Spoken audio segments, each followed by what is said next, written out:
تو میں یہ عرض کر رہا تھا کہ بانی دارالعلوم دیوبند نے یہ وصیت کیا تھا کہ اس مدرسے کو غریب مسلمانوں کے چندے سے چلائے. کیوں؟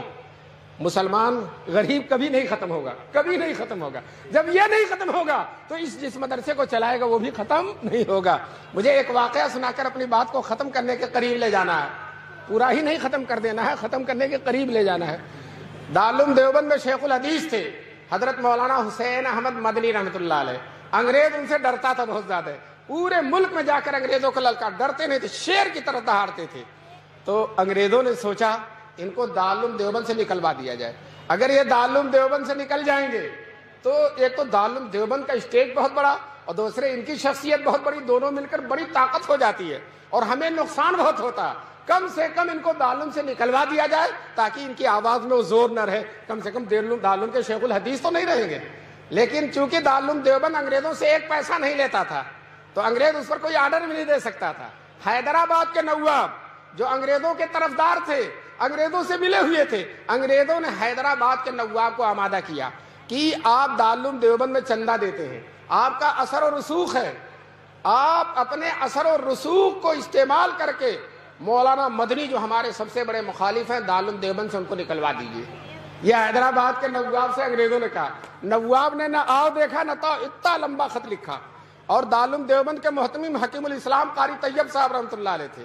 خط یہ لکھا، محتمم صاحب کو معلوم ہو کہ مولانا مدنی کو مدرسے سے نکال دیا جائے.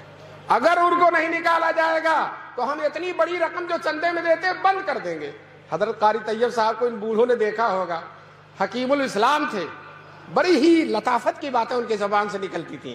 چنانچہ حضرت نے جواب دیا، انگریزوں کو معلوم ہو، نواب حیدرآباد کو معلوم ہو کہ مولانا مدنی کا مدرسے میں رہنا انگریزوں کے لیے بہت مفید ہے. کیوں؟ ہم ان کو ہفتے میں 6 دن چھٹی نہیں دیتے، بخاری اور ترمذی پڑھواتے ہیں، جمعے کے 1 دن چھٹی کے ملتے ہیں، ملک میں کہیں جا کر انگریزوں کو للکارتے ہیں.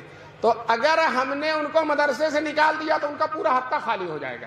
اور جب پورا ہفتہ خالی ہوگا تو 1 دن کے بجائے 7 دن ہفتے میں مخالفت کریں گے. اور جب 7 دن مخالفت کریں گے تو انگریز کو اگر 7 سال میں جانا تو 1 ہی سال میں جانا پڑ جائے گا.